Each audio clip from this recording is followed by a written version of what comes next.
Carolina was the first English colony founded by people who had been in America for a generation, and which, at its founding, was surrounded by other colonies big and established enough to lend support. And yet, its first official settlement failed 3 years after being founded for all too familiar reasons. You're listening to Rejects and Revolutionaries with Sarah Tinsolvola, a podcast tracing the origins of America from the Tudor era to the 20th century.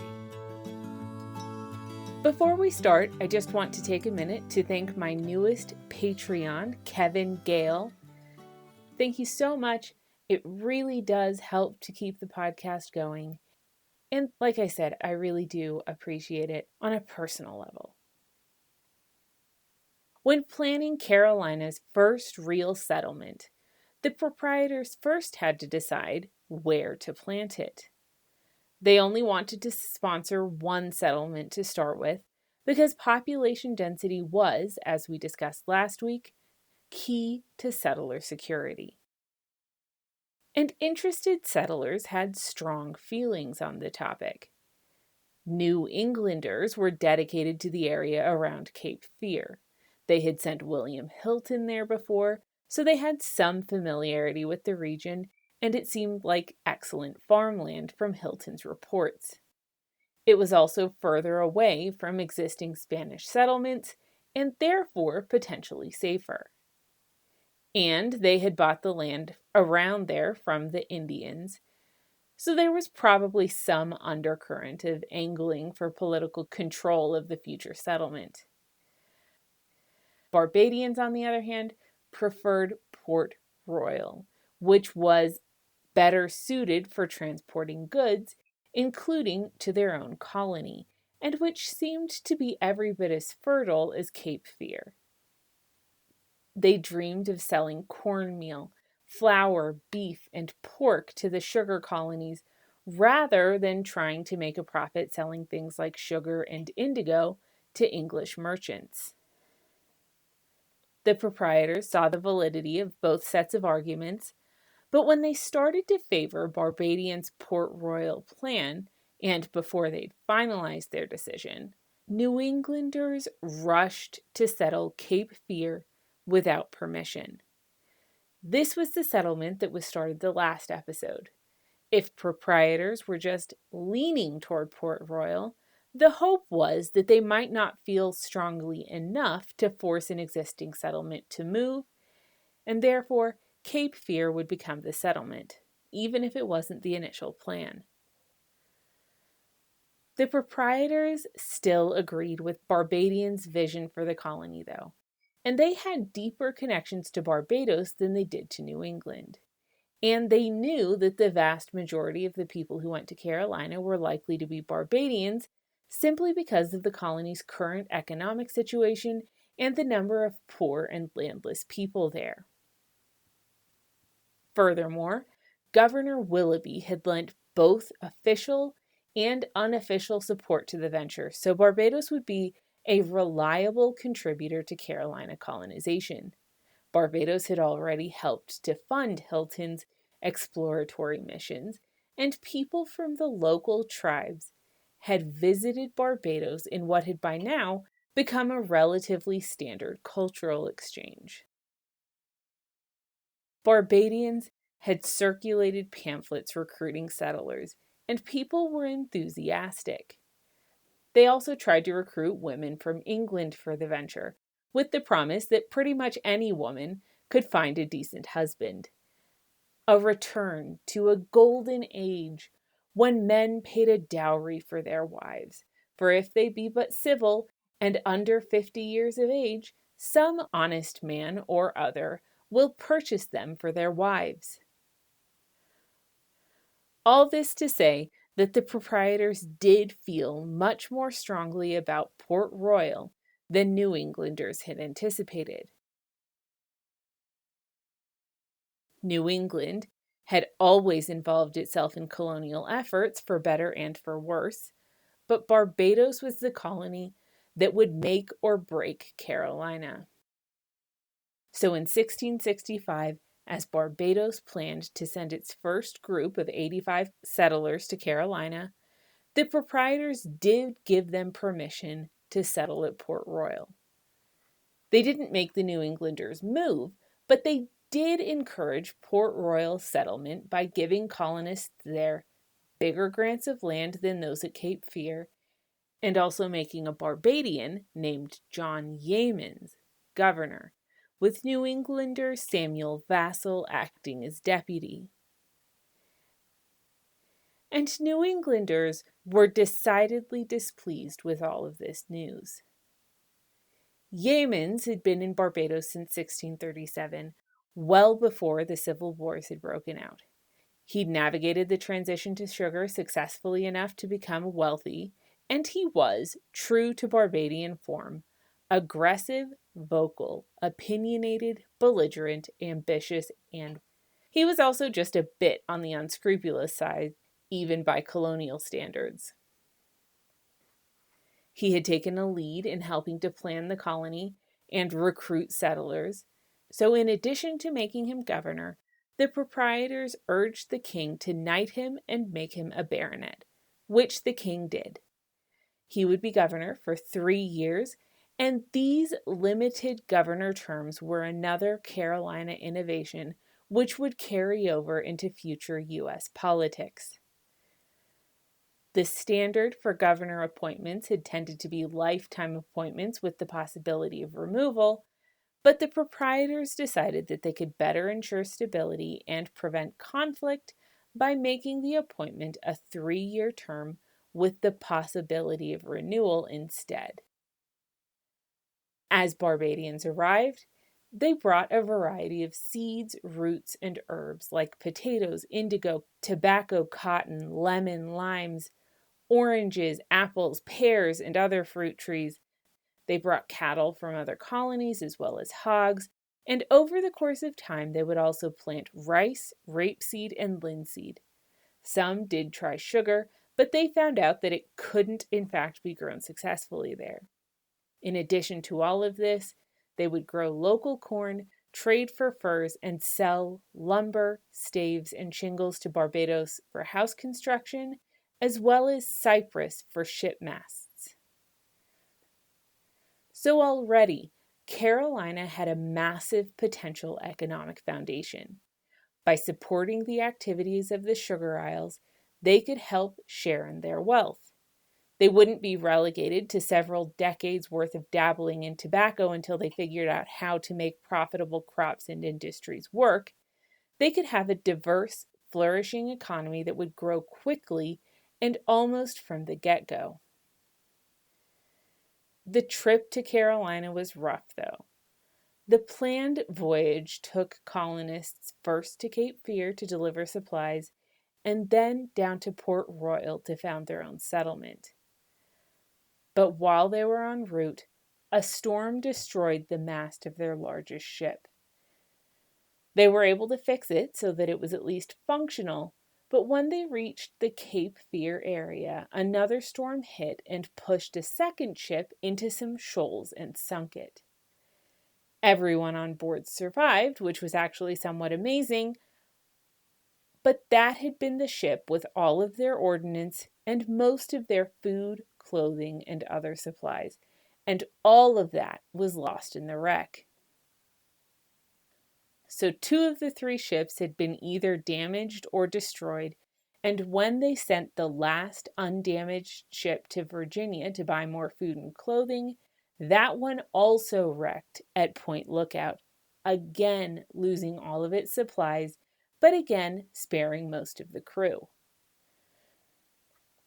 So by the end of the trip, all they had was 1 damaged frigate and no supplies. They tried to send the frigate to Barbados to collect yet another batch of supplies, but the weather still wasn't great, and the ship still wasn't in great shape.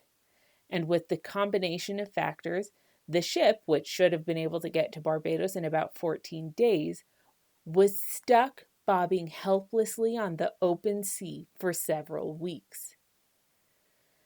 The captain was overwhelmed by the situation, And in a story unlike any that I've read about so far, he went into a frenzy and jumped overboard to his death. The ship only made it back to Cape Fear because a young boy, probably 12 to 13 years old, managed to take control of it and get it back. Establishing a Port Royal colony was looking unfeasible after everything that had happened, but Yemen sent a group of boats down to explore the area anyway. This 6-week mission actually went well, and in fact, exploration around Carolina had always gone well. The local tribes had never been anything less than gracious and welcoming, and even when Hilton had first visited the region, only one warrior had shot an arrow in their general direction. He'd been chastised by his tribe's leader, known in this region as a cacique, who had then offered the English 2 beautiful young women to make up for the trouble. Hilton had politely refused, but distributed gifts to the cacique and the women to prevent any offense, and then the tribe had given the English a bunch of fresh fish for their return voyage. And this new trip, commissioned by Yeamans and led by Robert Sanford, was no different. Sanford had led a particularly interesting life. He was a Barbadian who had grown up on James Drax's plantation, initially as an indentured servant, and he had recently spent time in Willoughby's Suriname colony. You might remember how utterly brutal that place was, to the point that Willoughby had been stabbed almost to death during his visit there. Sanford was one of the most intense among the colonists there, and he had been a part of a group that had rejected and rebelled against the local government, and he had had to go to England to appeal his court-martial for that. In Barbados, too, he had been arrested for treason for his leadership in revolts against Willoughby, and he saw in Carolina the possibility of a new start, both personally and in a new colony where things might operate in a way that better resembled his own intensely Republican ideology. He had met with Shaftesbury and the other proprietors, and he liked their vision enough to throw his lot in with it. And I'm sure they'd seen in him someone with the competence and experience to help the settlement thrive. Sanford's little fleet, if you could call it that, was pretty pathetic. He was in that damaged frigate, and he was joined by a sloop with a disturbing number of rotten boards. That sloop disappeared soon after they left Cape Fear, but Sanford continued his journey. First, he met members of the Edisto tribe, who guided his party to their cacique in a couple of canoes. One of these men was Shadu, a member of the tribe who had visited Barbados after Hilton's voyage.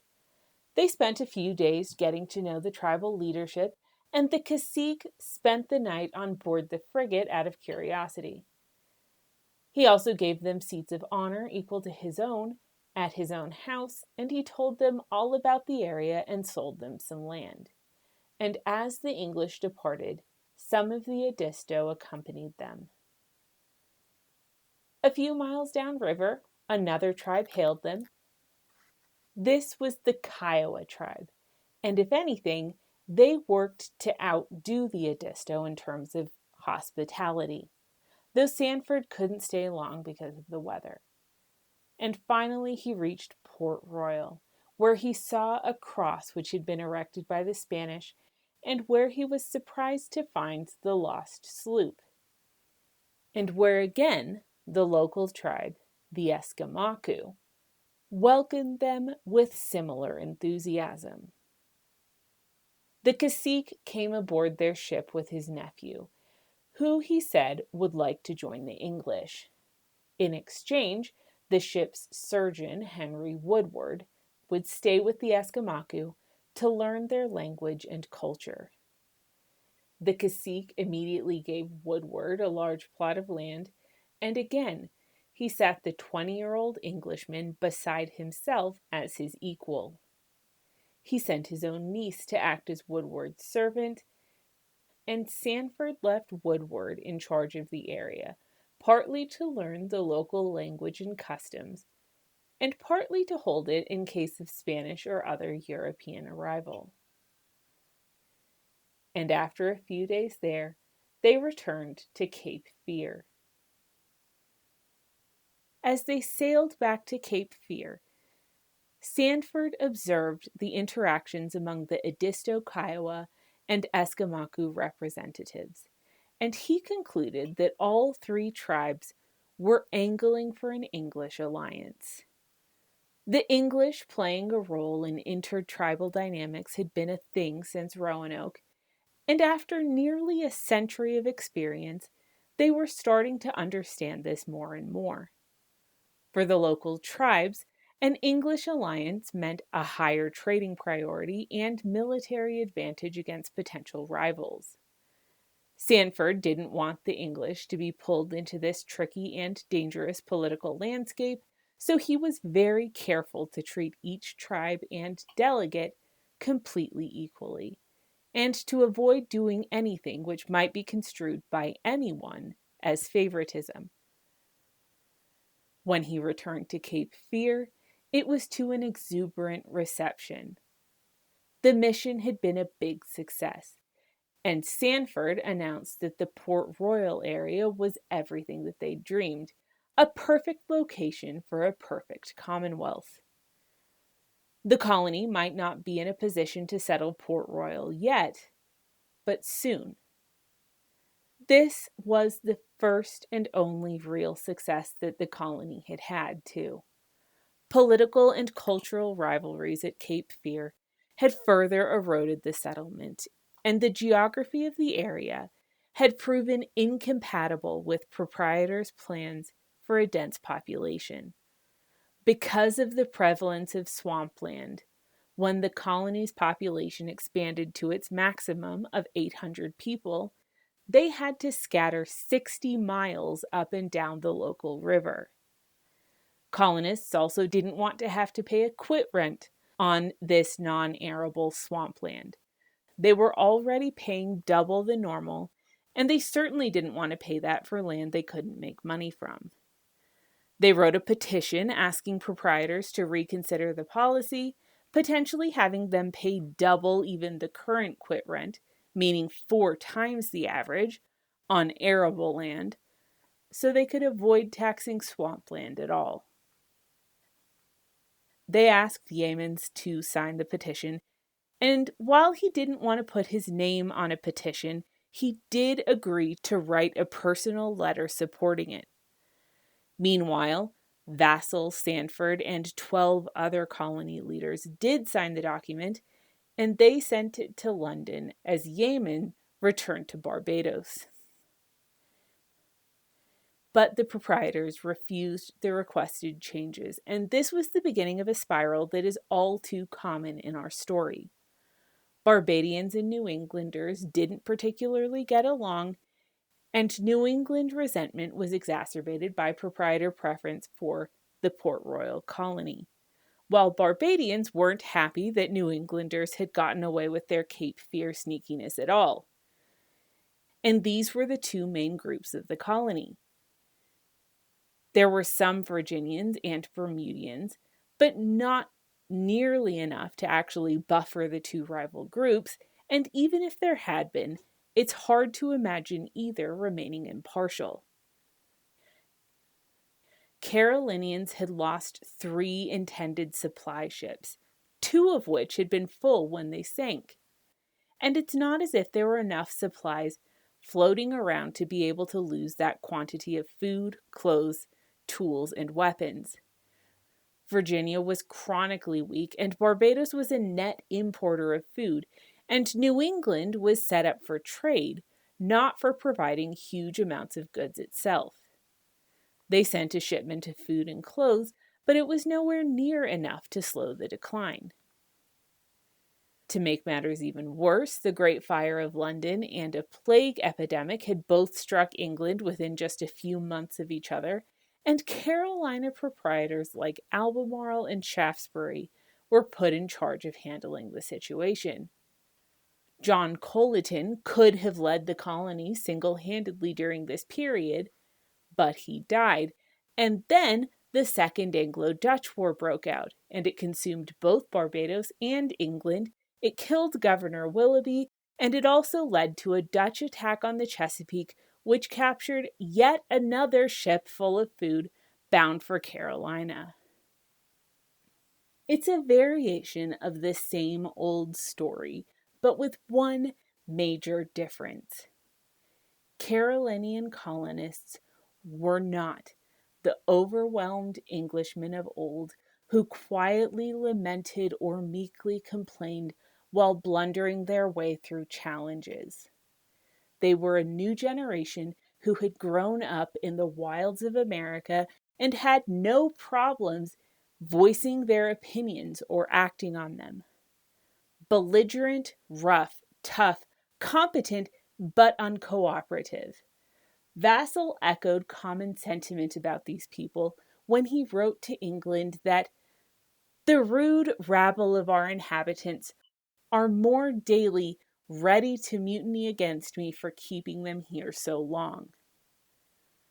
This is a constant theme in Carolina history, and a relatively new one for America as a whole. And then, on top of everything else, came the Cape Fear War. We don't even know how it started or exactly why, but local tribes attacked the English. It was a stark and seemingly sudden change from the overwhelming hospitality and enthusiasm that had characterized early interactions. Some speculate that the local tribes were alarmed by the sheer quantity of land that the English were taking, or the quantity of people that they were sending there. News traveled fast and far among the indigenous population, though, so they should have certainly been aware of this inevitability. Another theory is that conflict arose over ownership of the livestock that the first New Englanders had left there in 1660. Certainly, the colonists would have been eager to reclaim them given their supply troubles, but the tribes had learned animal husbandry and had grown to value the cattle and hogs too.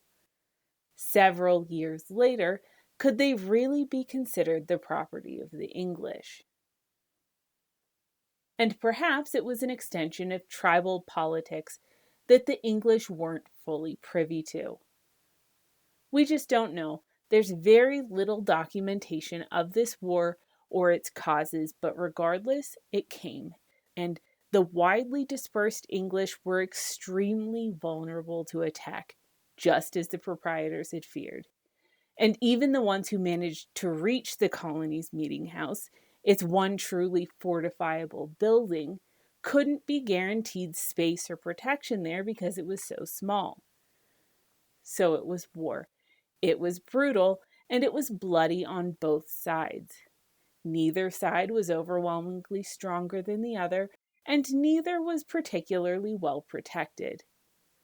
There's record of local prisoners being sent to the Caribbean as slaves, and we don't even know how many English people died. What we do know is that this was enough to force the English to leave.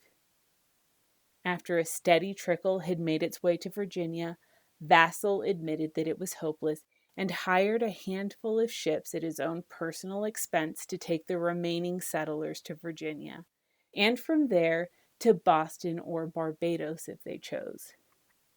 Most of them either went to Boston or stayed in southern Virginia.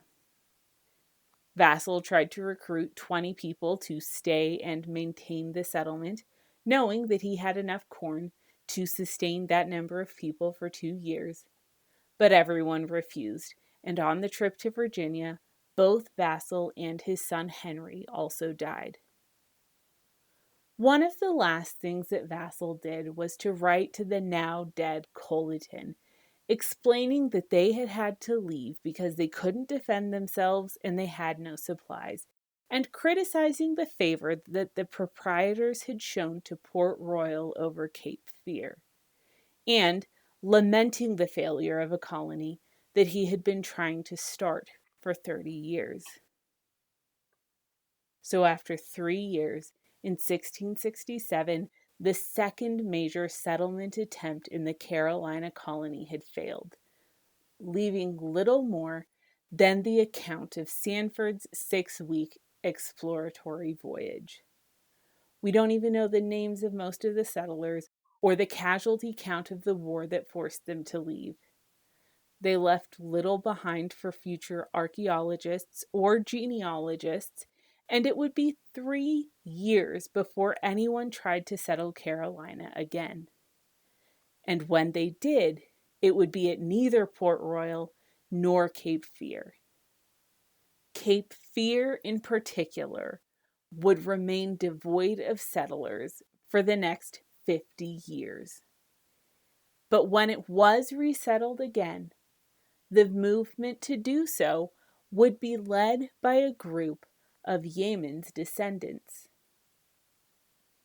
The progression of American history and the evolving realities of colonization had led to another noteworthy difference in the way that this story played out compared to previous ones.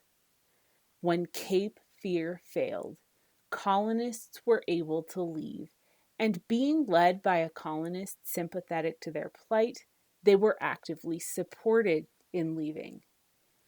Basil's life had been a morally interesting one, with his being a Puritan who had both advanced and opposed New England's religious authoritarianism, and someone who had truly encouraged the development of the slave trade. But his last action was to use his own money to save the lives of colonists under his command and to help them get where they needed to be without economic devastation. These colonists were able to actually move on with their lives when they got to their destinations, and this has not been the norm for our story. And the fact that he was able to do this was, again, thanks to the more fleshed out American colonial landscape, where he could send them to Virginia, New England, and Barbados instead of all the way across the Atlantic. 2 settlements had come and gone, and lessons had been learned, but there was still no real Carolina. The 3rd time would be the charm, though, and next episode we'll discuss that. The Carolina colony's first permanent settlement.